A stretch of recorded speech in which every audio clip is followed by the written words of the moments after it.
Imagine yourself in a crowded room where everyone is speaking, but no one is truly listening. You watch faces pass like headlines. You'd hear stories that never land. Someone asks how you're doing, but their eyes are already moving past your answer. Now, imagine in that same room, a single person turns towards you with their whole attention. They aren't rushing to reply. They're noticing your tone. They say your name with warmth. They smile like the moment matters. Suddenly, your shoulders drop. Your breath deepens. You begin to share the real story, not the edited version. In that instant, you realize something simple and rare. You feel important, seen, and safe. If you could become that person for others, how different would your life feel? How many doors would open? How many conflicts would soften? How many friendships would become deeper? How many opportunities would find you, not because you shouted, but because you listened? This is not a trick. It's a way of being. And if you ever felt invisible, misunderstood, or lonely in a room full of people, I want to show you how to change that. Not by changing who you are, but by changing how you meet the people in front of you. This message is inspired by a book that has quietly rewired human interactions for nearly a century. How to Win Friends and Influence People by Dale Carnegie.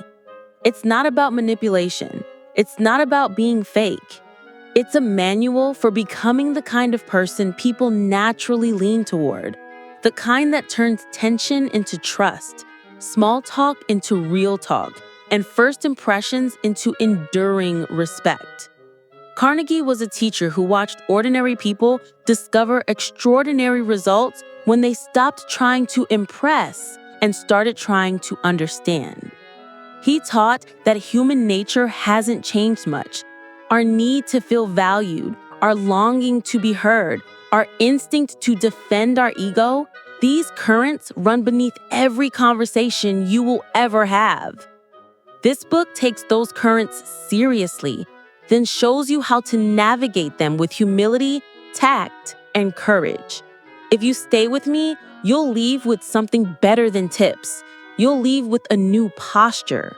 You'll learn how to disagree without making an enemy, how to apologize without losing your dignity, how to make requests that people want to fulfill, how to speak so others feel seen, and how to listen so others feel safe. And most of all, you'll learn how to carry yourself like someone who believes people matter, because they do.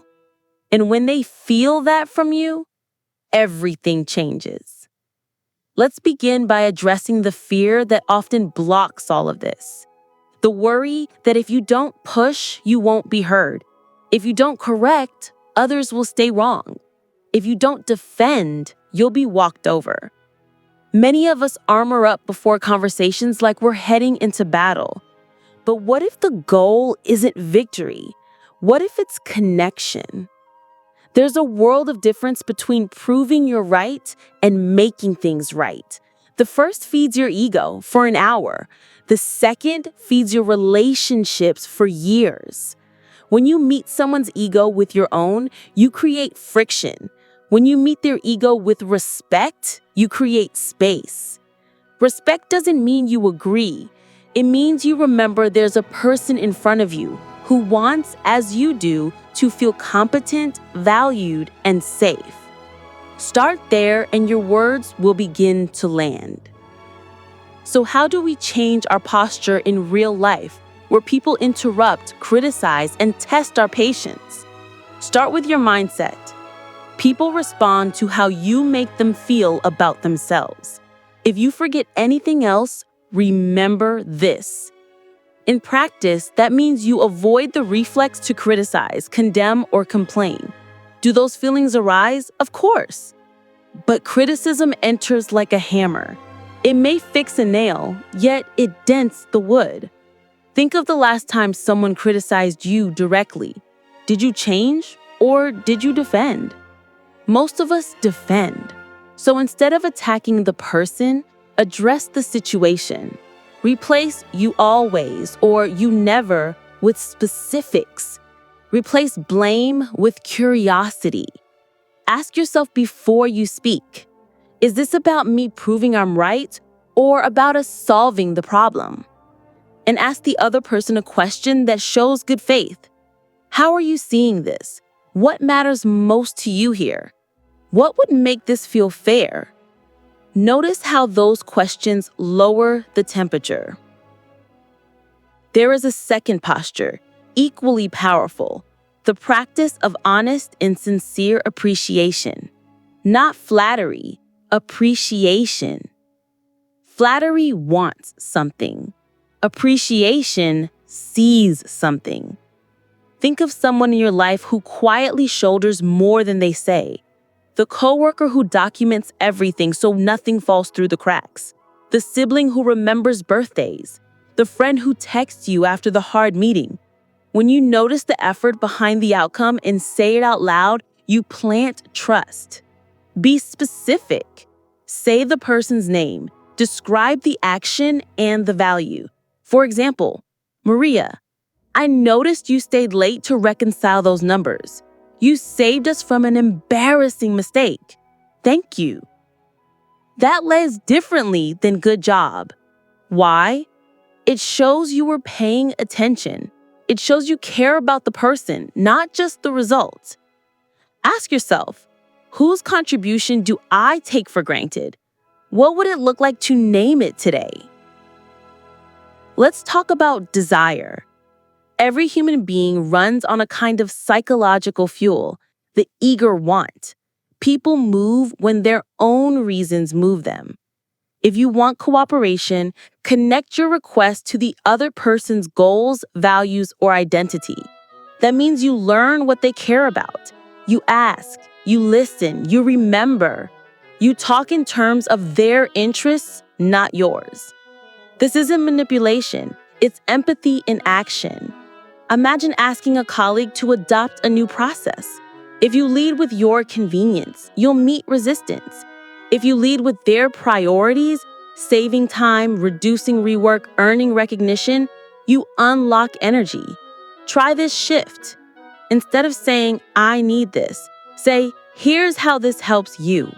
Instead of, because I said so, say, because it aligns with what you want. You're not trading your integrity. You're trading language that centers you for language that includes them. Consider a current request you need to make. How can you tie it to what the other person already wants? Now, a deceptively simple skill that changes everything. Become genuinely interested in people, not performatively, genuinely.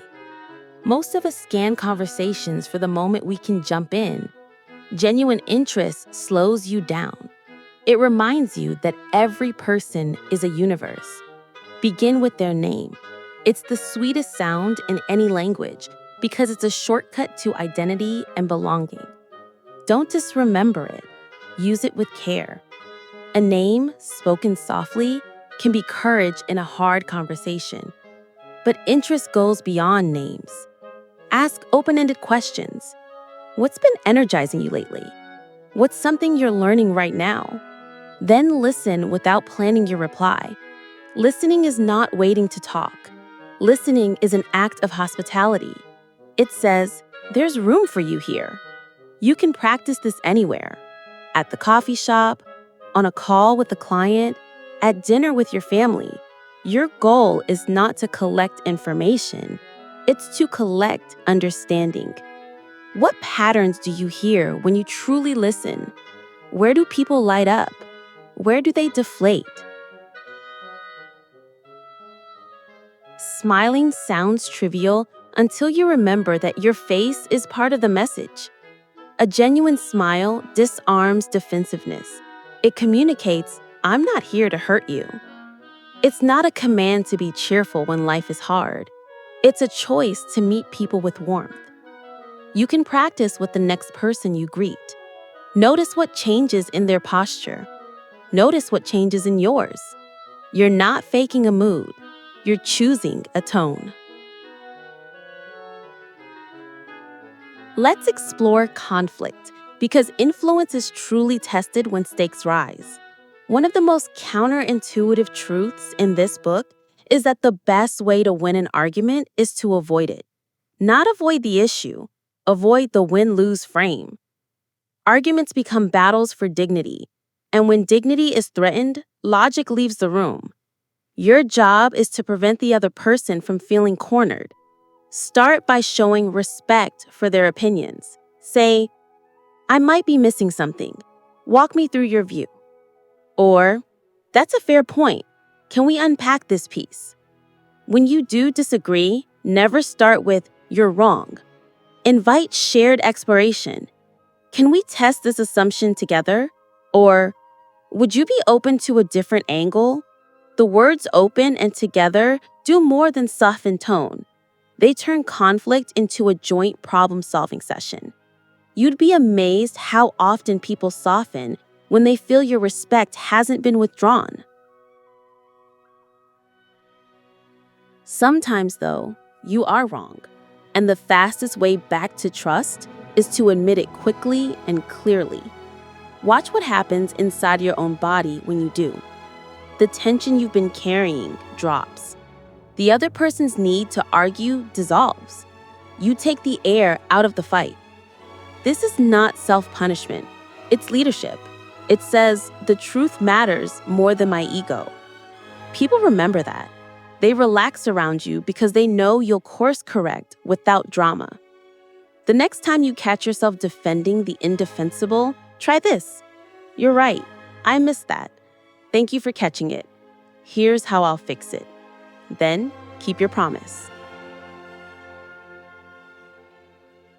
Beginning in a friendly way sounds obvious until you replay how often you start conversations with urgency and blame. A friendly opening is not decorative. It's a strategic investment. It tells the nervous system, this is safe. You can begin by acknowledging any tension. I know this topic is tricky, and I appreciate your time. You can begin by affirming common ground. We both care about the same outcome. You can begin with appreciation. Before we dive in, I want to thank you for the work you've already done. A friendly start doesn't guarantee a friendly finish, but it stacks the deck in your favor. There's also the rhythm of yes. When you can, start with areas of agreement. Ask questions that elicit a sincere yes, not manipulation, momentum. Yes primes cooperation. It reminds both of you that you're not enemies, you're partners. In sales, this looks like clarifying needs. In families, it looks like agreeing on values before debating tactics. In friendships, it looks like remembering the bond before addressing the hurt. What simple yeses could you gather before you step into the harder part of the talk? Influence means helping others own the idea. If they don't own it, they'll resist it. So let them talk. Ask for their perspective first. Invite them to sketch the solution. Then build on what's useful. People support what they help create. If you must offer a suggestion, position it as a question. What if we tried? How would it look if? You're not dumbing yourself down. You're honoring autonomy. Even if your idea is the core, wrap it in their language, in their priorities. This is how you turn compliance into commitment. A powerful habit is to see the world from the other person's point of view. That means you put your reasons aside long enough to feel their reasons from the inside. What would make their position reasonable in their story? What pressures are they facing? What fears are they managing? Sympathy is not agreement. It's a bridge. When people sense you truly get what it feels like for them, they move toward you. Tension softens, solutions multiply. Practice by summarizing their view back to them until they say, yes, that's it. Do this before you share your view. You'll be amazed at how often your turn is met with the same respect you just gave. Appealing to nobler motives doesn't mean you flatter. It means you call forth the better angels that already live in people. You say, I know you care about fairness. I know integrity matters to you. Let's find the option that matches that. Name the value you genuinely perceive or the value you know the person aspires to. Then ask them to align with it. This isn't a trap. It's an invitation to be who they want to be. Most people are proud to meet that standard when it's offered with respect. Sometimes an idea needs drama to land. Not melodrama, clarity. Paint the picture. Show the stakes. Use stories and concrete examples instead of abstract claims. If you're advocating for a safety change, don't recite statistics. Tell the story of the near miss that almost hurt someone you know by name. If you're proposing a new strategy, don't drown people in charts. Show the customer's day before and after the change. Make the idea visible, touchable, feelable. Humans decide with emotion and justify with logic. Give them both. There is also a lever few use well, a challenge. Healthy competition awakens energy. Invite a team to reach a measurable standard that matters, tied to a timeline that focuses, not burns. Frame it as a game whose rules are clear and rewards are meaningful. People love to stretch when the goal feels possible and the scoreboard is fair. And when they meet the mark, celebrate specifically, publicly, and sincerely. If you lead others, your influence is magnified in how you help them grow. Begin with praise and honest appreciation. Catch people doing something right, especially when they're trying something new. Call attention to mistakes indirectly. Instead of saying, you messed this up, try, I might be wrong, but I noticed this detail. What do you think? Talk about your own mistakes before you criticize. It lowers the walls. Ask questions instead of issuing orders. How would you approach this? What's the next best move? Let them save face when they stumble. Protecting dignity is not weakness, it's strategy. Praise even slight improvements. Progress compounds where noticed. Give a fine reputation to live up to. You're the kind of person who follows through. I trust you with this because you're thorough. Then watch how people rise. Use encouragement to make the fault seem fixable. We can get this to standard with 2 focused passes. Want to try together? Finally, make people happy about doing what you ask by connecting the task to their growth, their pride, or a shared win. No one likes to be used. Everyone loves to matter. Now, let's be honest about the barriers that make all of this hard. Pride gets in the way. Fear gets in the way. Tiredness gets in the way. Old stories get in the way. Maybe you were taught that winning means never backing down, or that apologizing is weakness, or that listening invites people to take advantage. You might worry that if you stop defending yourself, you'll be ignored, that if you appreciate others, you'll be taken for granted, that if you see the other person's side, you're surrendering yours. These are understandable fears. But consider this, the strongest people you know are often the softest with others. The most respected leaders you've met are often the quickest to say, I was wrong.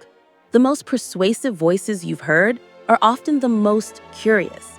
Strength isn't the absence of gentleness. It's gentleness governed by purpose. So let's get practical. Tomorrow morning, choose one person you're likely to see. Before you meet them, write down 2 details about their world you can ask about. A project, a hobby, a recent challenge. When you greet them, say their name. Smile like the moment matters, because it does. Ask your question and then commit to listening until they finish their thought. Don't jump in with a solution unless they ask. At the end, offer 1 sentence of sincere appreciation related to what they shared. That's it. Watch what happens, then repeat with someone else the next day. When you need to make a request this week, start by mapping their interests. What do they care about? Time? Recognition? Learning? Autonomy.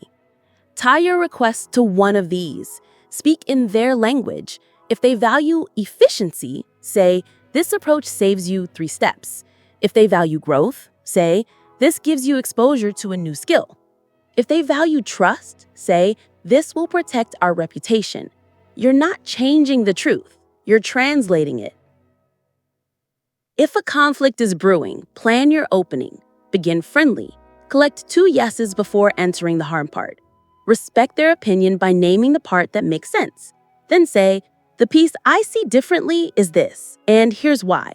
Invite them to correct you. You're not yielding. You're signaling that truth matters more than ego. If you discover you are wrong, claim it fast. "I missed that, thank you. Here's how I'll fix it." Then actually fix it. Practice indirect correction. If someone drops the ball, resist the urge to lecture. Ask a question that helps them see the gap. What was our intended standard? Where did we deviate? What would bring this up to par? Offer your own mistake as proof that improvement is normal. "Last month, I rushed and created rework. Here's how I'm preventing that now." Then ask, "What would help you prevent it next time?" You're not shaming, you're coaching. Make it a habit to gather and use names. After you meet someone, write their name and one detail in your notes. Use the name next time naturally.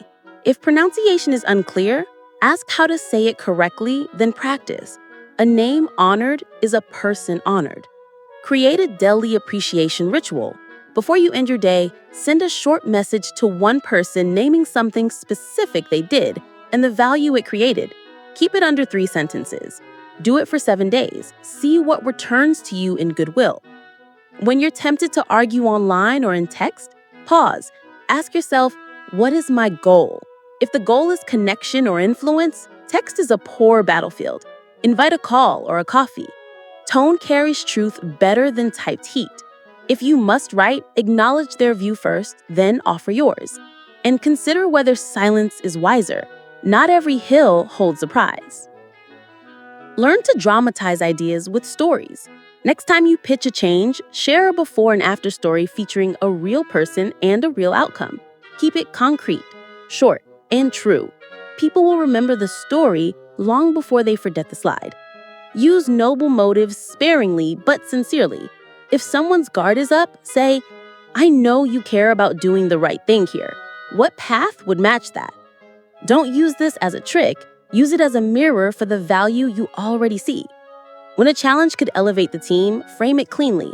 We're 2% away from our best response time. For 2 weeks, let's see if we can beat it. If we do, lunch is on me and we'll present our playbook to the org. Clear, measurable, meaningful. Let's ground this in a few narrative snapshots. Picture a manager named Eli. He notices his analyst Priya triple checks everything and often stays late. Instead of assuming he knows he sees it, Eli says, "Priya, your diligence saved us from sending a flawed report. That protected our client's trust. I appreciate your standard." Priya doesn't just feel thanked, she feels seen. A month later, when Eli needs someone to pilot a new tool, Priya volunteers. Why? Because the person who sees you is the person you want to help. Now imagine a father and his teenage son, Mateo. They've been clashing about curfew. The father's ready to lecture. Instead, he begins friendly. He says, "Mateo, I know being trusted matters to you. It matters to me too. Can we talk about last night like a team?" He gets 2 yeses by agreeing they both want safety and freedom. He lets Mateo talk first. He summarizes his view until Mateo says, "Yes, that's it." Then, he shares his worry and proposes a plan. They land on a curfew that flexes with communication. No one wins, both feel respected. And because Mateo helped shape the plan, he keeps it. Finally, a teen lead, Zara, must address a public mistake made by her direct report, Leon. She could scold him in front of others. Instead, she begins with praise for Leon's initiative. Then she talks about her own mistake on a similar task last quarter. She asks questions instead of issuing orders. "What do you think would prevent this next time?" Leon proposes a checklist. Zara gives him a fine reputation. You're meticulous when you have a system. Own this. Build the checklist and teach it to us. Leon leaves not humiliated, but motivated. Later, he nails a presentation. Zara praises the improvement publicly, naming the specific change he made. Leon's loyalty deepens. The team learns what leadership feels like. So how do you bring all of this into your life without feeling like you're wearing someone else's clothes? Start small. Choose one principle to practice per day. On Monday, you listen more than you speak. On Tuesday, you appreciate someone specifically. On Wednesday, you begin in a friendly way. On Thursday, you map your requests to their motives. On Friday, you reflect on a conversation and ask, how did I make that person feel about themselves? There is no finish line. There is only the person in front of you now and the chance to meet them well. And when you fall short, because you will, be kind to yourself. This is a skill set and a heart set. You are unlearning habits that once kept you safe. You are learning new ones that will keep you connected. Progress is messy. The point isn't perfection, it's presence. Let me share a personal style reflection, a moment I return to when I need to remember what matters. Years ago, I watched someone I admired handle a brutal meeting. Accusations flew, voices rose, the air felt thin.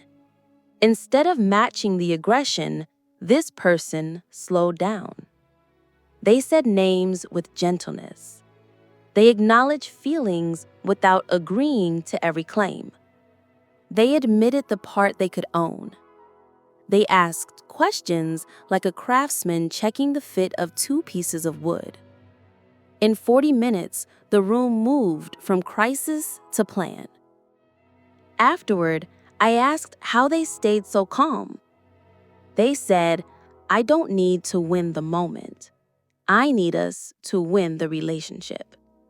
That line sits with me. How many times have I tried to win the moment and lost the person? How many times have I argued points and missed the human? So here is my challenge to you. Today, pick one conversation you can redeem by choosing connection over victory. Maybe it's the apology you've delayed. Maybe it's the call you've avoided. Maybe it's the colleague you've written off as impossible. Instead of rehearsing your defense, rehearse your curiosity. Instead of planning a speech, plan a question. Aim to leave them feeling a little more capable, a little more respected, a little more understood. And when your pride flares up, remember the goal, not to be right alone, but to be right together. As we close, think of the rooms you will walk into this week. The kitchen, the office, the video call, the checkout line. There will be people in those rooms carrying invisible loads. There will be someone who needs a name spoken kindly.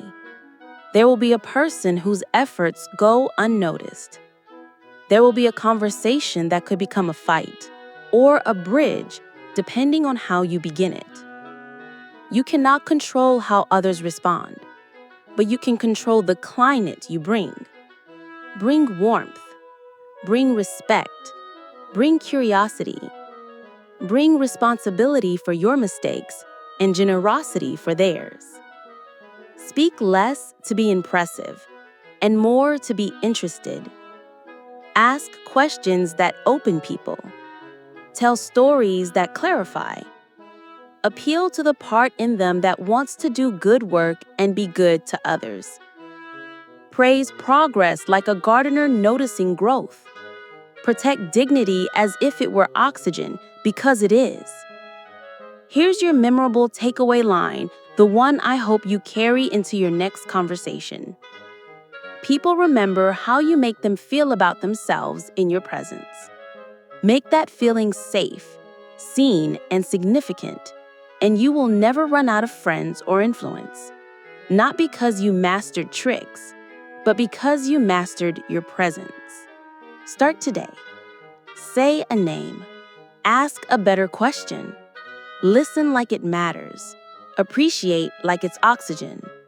And when you speak, speak to the human story beneath the words.